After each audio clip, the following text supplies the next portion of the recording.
Kumusta mga kaibigan? Mayroon na naman tayo ditong isang i-review na isang mini, anong tawag dito? Ano siya, portable na grinder, no?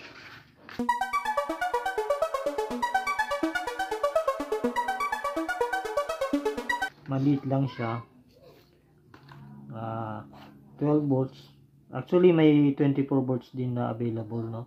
Pero ang kinuha ko yung 12 volts kasi yung isa kong tools na ganito, yung yung drill ay 12 volts din eh. So pwede kong gamitin yung battery ng drill ko saka battery ng itong grinder na ito. Pareho lang sila. Kaya actually guys, itong grinder na to, nagamit ko na to isang buwan na. Naisipan ko lang na i-share sa inyo kung ito ba ay sulit. So ito yung mga kasama na ito, hindi ko pa nagagamit, hindi naman natin ito masyadong Tapos meron siyang charger. Meron siyang bala, 3 inch lang po siya 3 inches na cutting disc. Bali dalawa ang kasama niyan guys. Ito na yung isa Nagamit ko na nga to guys. Gusto ko lang din i-share sa inyo na malaking tulong po ito lalo na sa mga DIYers dyan, yung mga nagdi-DIY. Yan, so ito po yung kanyang battery, 12 volts. Meron akong drill kasi na ganito yung battery nya. Yan, tapos ito yung niya, cutting disc. Tapos may protector siya, pwede rin tanggalin to guys. Okay, tapos mayroon siyang kasamang yung pangtanggal ito. Dito pangtanggal dito. Parang mali ito. Teka lang guys, mali yung nakuha ko Ayun, so ito yung kasama niya guys. Hindi ko alam kung ito yun.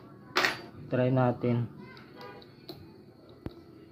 Yun nga guys So tatanggalin natin to.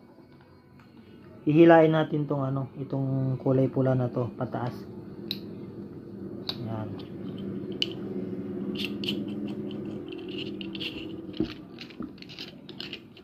Okay, so tanggal na siya. Ito na yun. Kung gusto nyo tanggalin yung protector, may 3 screw. Tatanggalin lang yan.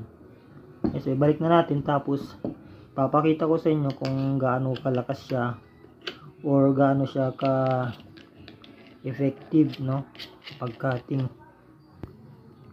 Bali ang pinaggagamitan ko kasi nito guys, kung halimbawa sa mga DIY ko may gusto akong i-korte or putulin, mas mabilis kong gamitin Saka pwede na natin itong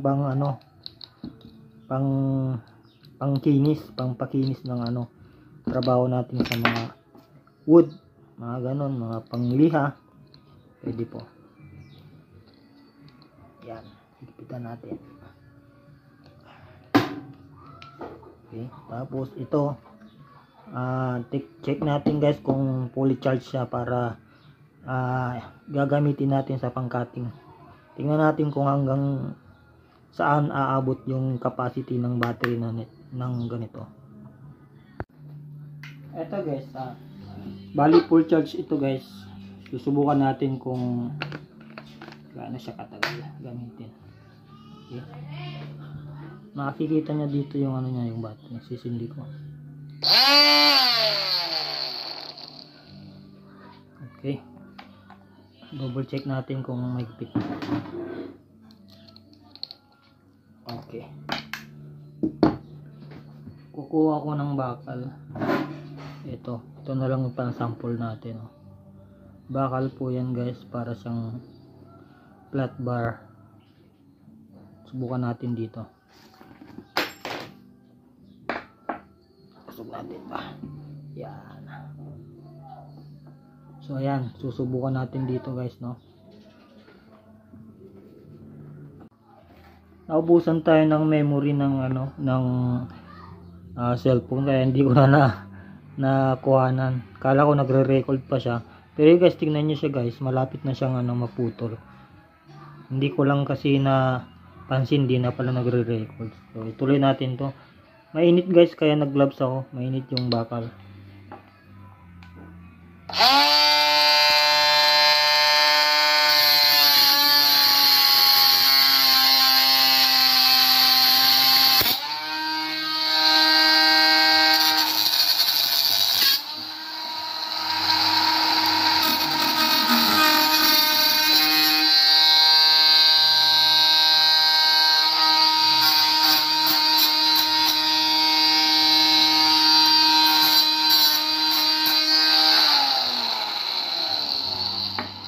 So yun guys, kayang-kaya niyang putulin yan. Hanap pa tayo ng ibang bakal. Ito guys ha, bali isang bakal na 9mm. Susubukan natin. Okay, 9mm po yan guys ha. Nako po, palitan natin yung ano, yung cutting disc. Buti nakita natin. So yun guys, tatanggalin muna natin to. Tapos tanggalin na natin yung cutting disc.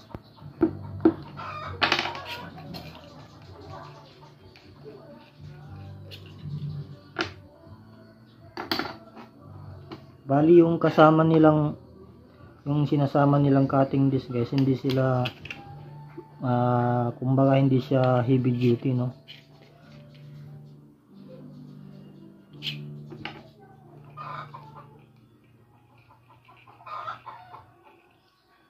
Yan. Tapos ibalik natin ang battery. Ayan. Okay, try natin.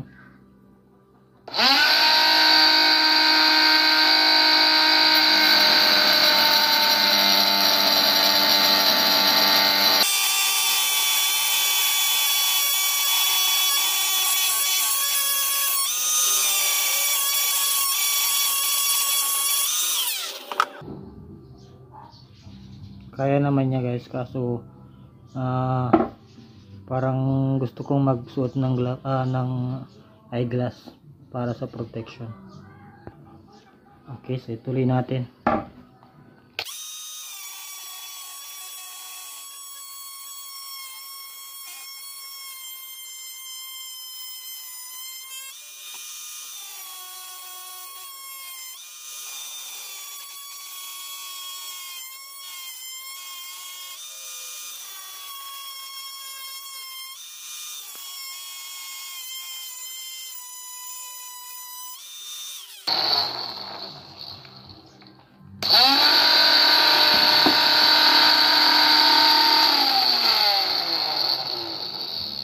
Kita nyo guys, full bars pa rin yung kanyang battery, no? Kulang pa. Try na lang natin dito sa likod.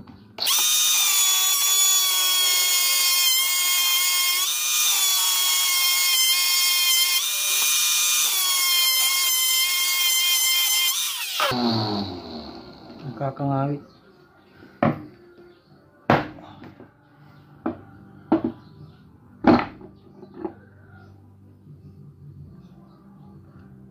Guys, check natin yung battery kung full bars pa rin siya. Ayan na.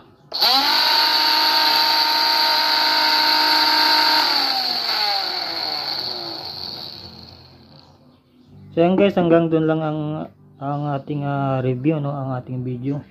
So ang masasabi ko guys, malaking tulong guys, no, lalo na kapag mga maliliit na trabaho, hindi na natin kailangan ng di kuryente. Pwede na yung ganito guys.